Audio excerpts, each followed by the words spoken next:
Sesaat lagi, Anda akan mendengarkan program Tidak Ada Yang Mustahil, Mukjizat Itu Nyata. Bersama Pastor Apius Rupang, Gembala GBI Samarinda, Rayon 8.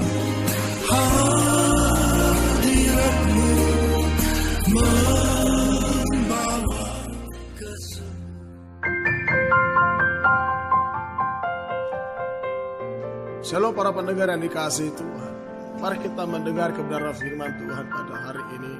Mari kita buka kitab kita di dalam 1 Korintus pasal 10 ayat 1 sampai 11. 1 Korintus 10 ayat 1 sampai 11 firman Tuhan berkata, "Aku mau supaya kamu mengetahui saudara-saudara bahwa nenek moyang kita semua berada di bawah perlindungan awan dan bahwa mereka semua telah melintasi laut. Untuk menjadi pengikut Musa, mereka semua telah dibaptis dalam awan dan dalam laut.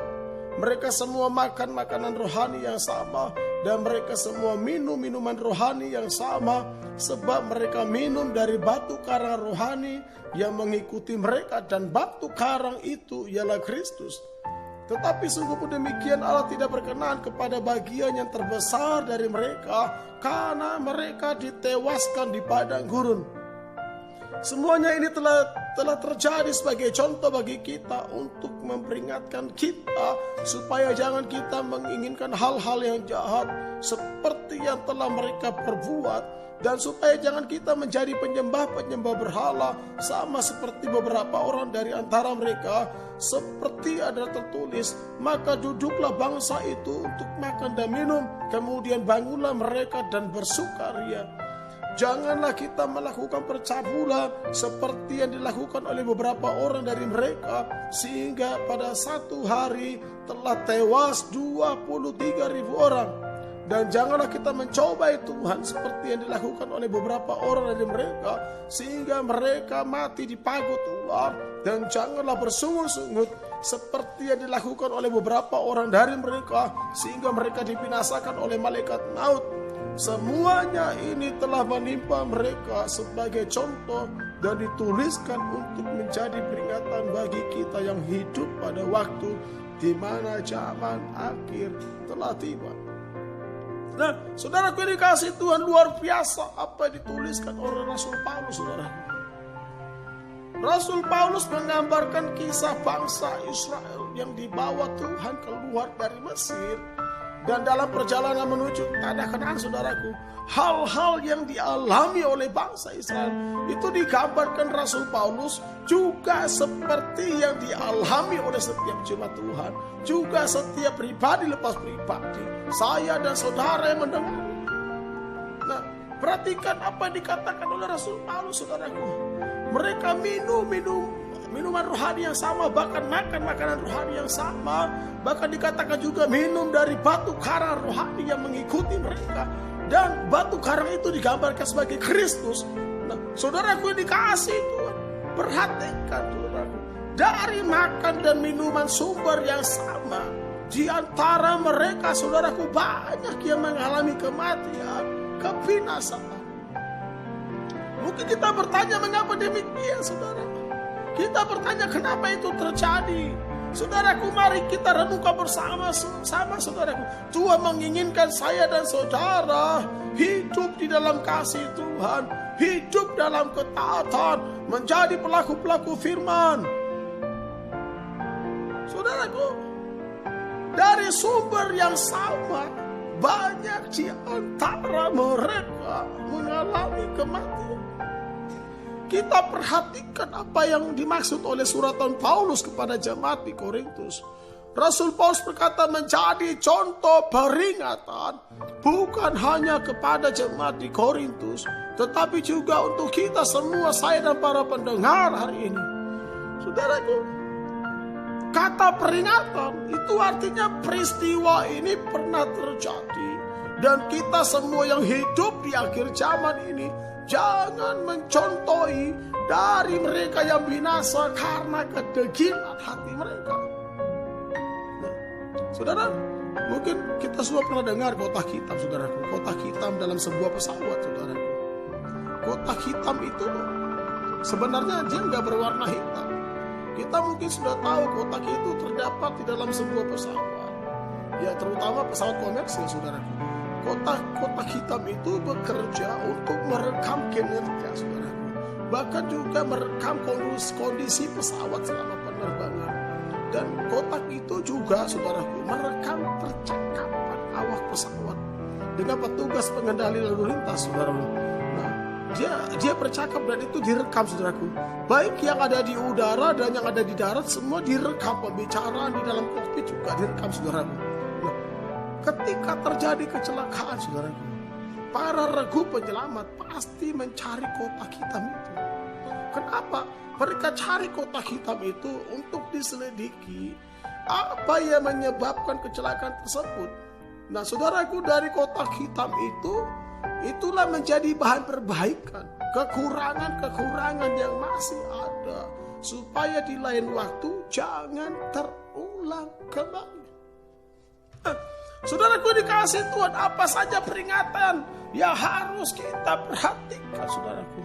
Peringatan yang harus kita perhatikan, saudaraku. Saudara, jangan menginginkan hal-hal yang jahat di dalam hati kita, saudaraku. Mengapa keinginan jahat itu muncul di antara bangsa Israel? Kita mungkin bertanya, kenapa keinginan jahat itu muncul di antara bangsa Israel? Saudaraku, karena mereka melihat suatu proses perjalanan di padang gurun yang sangat melelahkan.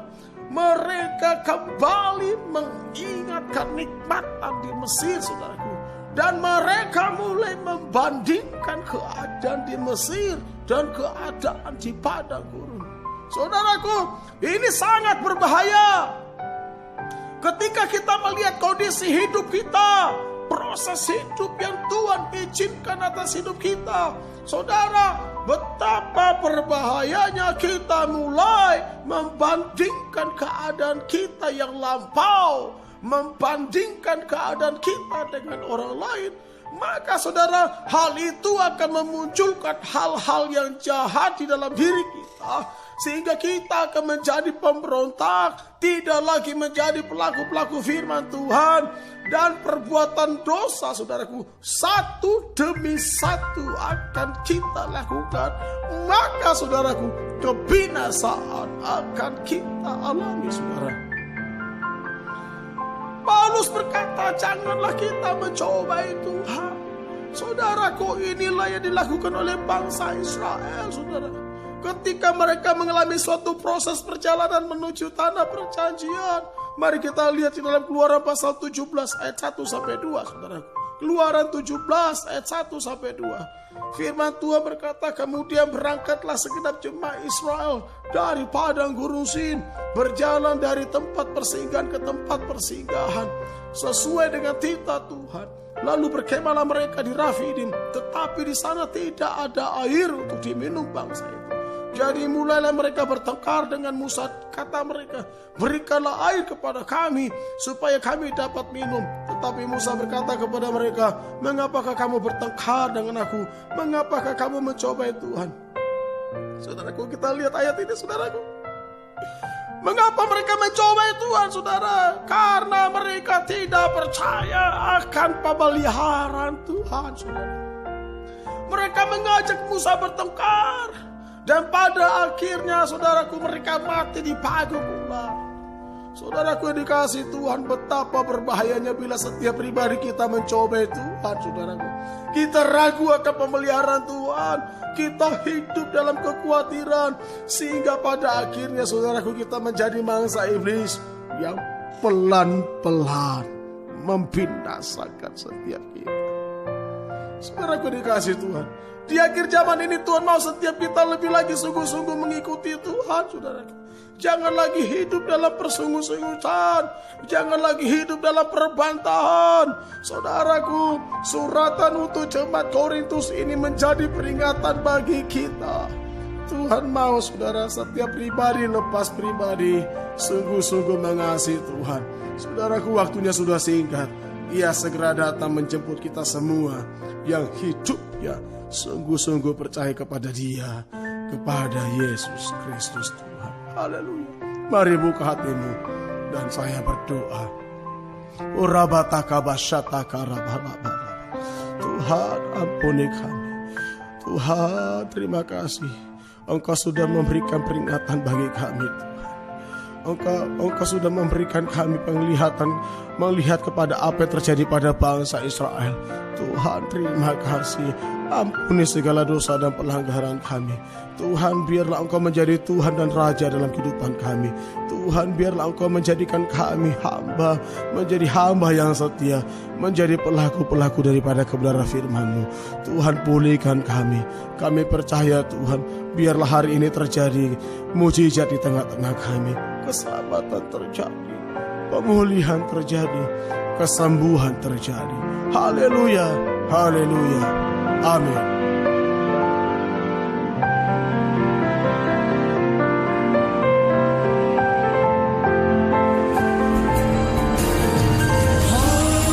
Anda sudah mendengarkan siaran Tidak Ada Yang Mustahil, Mukjizat Itu Nyata bersama Pastor Apius Rupang, GBI Samarinda Rayon 8. Informasi ibadah raya GBI Samarinda Rayon 8 dilaksanakan setiap hari Minggu jam 10 pagi bertempat di Hotel Haris, lantai 3, Jalan Sungai Kunjang, samping Jembatan Mahakam.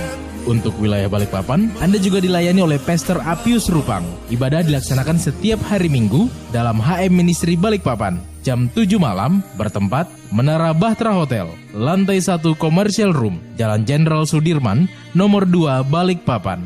Bagi Anda yang ingin didoakan atau sharing tentang pergumulan Anda, dapat menghubungi kami di 0812 62 15 55 18 atau WhatsApp kami di 0812 62 15 55 18. Tuhan Yesus memberkati.